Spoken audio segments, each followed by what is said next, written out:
याद न जाए बीते दिनों की। ग्रेट लेजेंड्स के आज के इस एपिसोड में मैं जावेद नसीम सभी दोस्तों की खिदमत में अपना आदाब, सलाम और नमस्कार पेश करता हूँ। और आज बात करते हैं हिंदुस्तानी फिल्म जगत के अजीम म्यूजिक डायरेक्टर श्री जयकिशन जी की। जी हाँ, शंकर जयकिशन डियो के जयकिशन जी के बारे में, जिनका आज जन्मदिन है। यूं तो उन्हें इस दुनिया से गए हुए 50 साल होने को आए, पर हिंदी फिल्म संगीत को सुनने वाला एक भी शख्स आपको ऐसा नहीं मिलेगा जो शंकर जयकिशन को नहीं जानता हो। पर बहुत कम लोग जानते हैं कि उनका असल नाम जयकिशन दया भाई पंचाल था।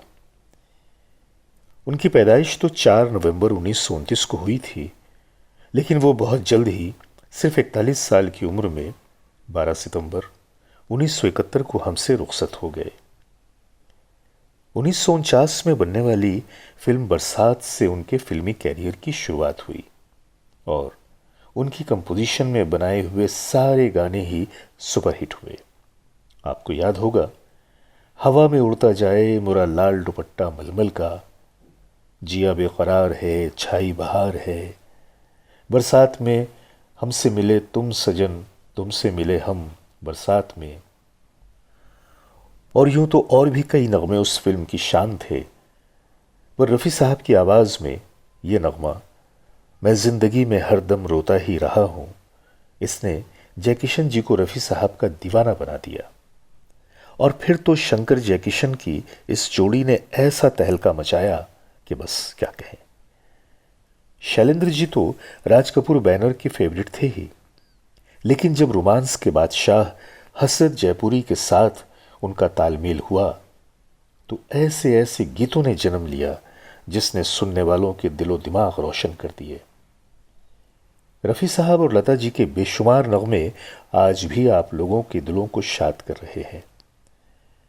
ओ सनम तेरे हो गए हम, तुझे जीवन की डोर से बांध लिया है, तुम ही तुम हो मेरे जीवन में। और फिल्म प्रोफेसर से आवाज दे के हमें तुम बुलाओ, या फिर 100 साल पहले मुझे तुमसे प्यार था, या फिर जंगली का ये नगमा दिन सारा गुजारा तोरे अंगना। और ज़रा ये नगमे भी याद कर लें, आ गले लग जा मेरे सपने मेरे अपने, अकेले अकेले कहाँ जा रहे हो, दिल के झरोके में तुझको बिठाकर। और ये नगमा एहसान तेरा होगा मुझ पर, या फिर मेरी मोहब्बत जवां रहेगी। और दिलक मंदिर का ये ख़ास नगमा, जिस नगमे को रफ़ी साहब ने तेज़ बुखार के दौरान भी रिकॉर्ड किया था, याद न जाए बीते दिनों की।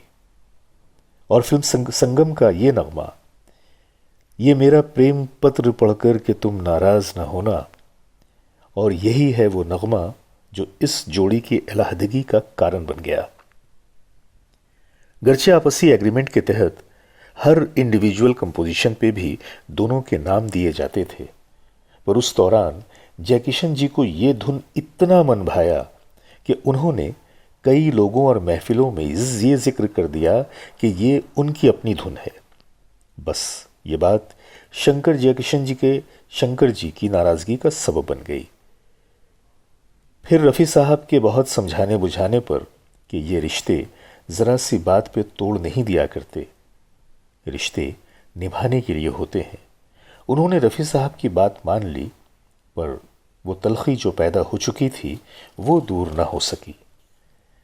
बातें बहुत सारी हैं, यादें बहुत सारी हैं, लेकिन आज जयकिशन जी को याद करते हुए हमने आप लोगों की यादों को ही ताज़ा किया, क्योंकि ये भी एक हकीकत है कि इस जोड़ी की मकबूलियत उनके बेहतरीन और यादगार काम के हवाले से आज तक हमारे दिलों में अपना मकाम रखती है।